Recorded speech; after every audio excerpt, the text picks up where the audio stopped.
কাক আর কৃষ্ণ সর্প।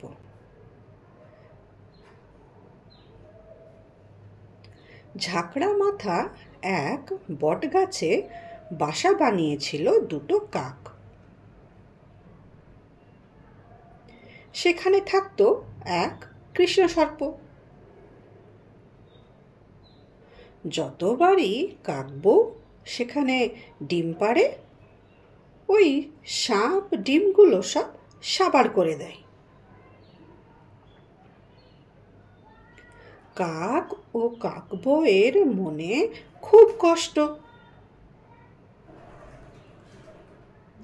শেষে কাকবউকে কাক বলল, দাঁড়াও দাঁড়াও দাঁড়াও, ওকে আমি উচিত শিক্ষা দিচ্ছি।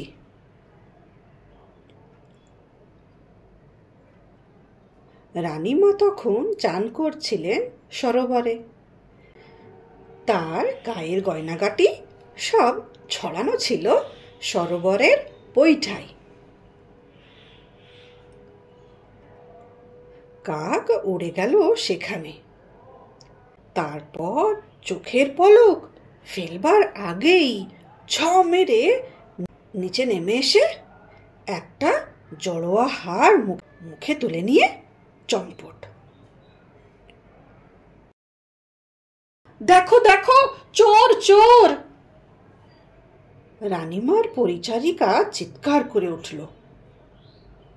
প্রহরীরাও ধেয়ে গেল সঙ্গে সঙ্গে। কাকটা কিন্তু ছিল ভারী চালাক। সে করল কি, হাড়টা নিয়ে গিয়ে ফেলে দিল ওই কৃষ্ণ সর্পের কোটরে।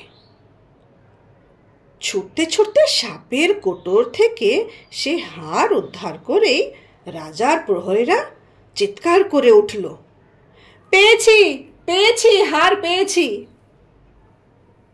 চোরও পেয়েছি।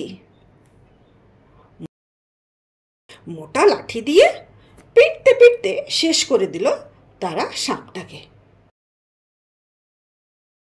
কাক তখন কাকবউকে বলল,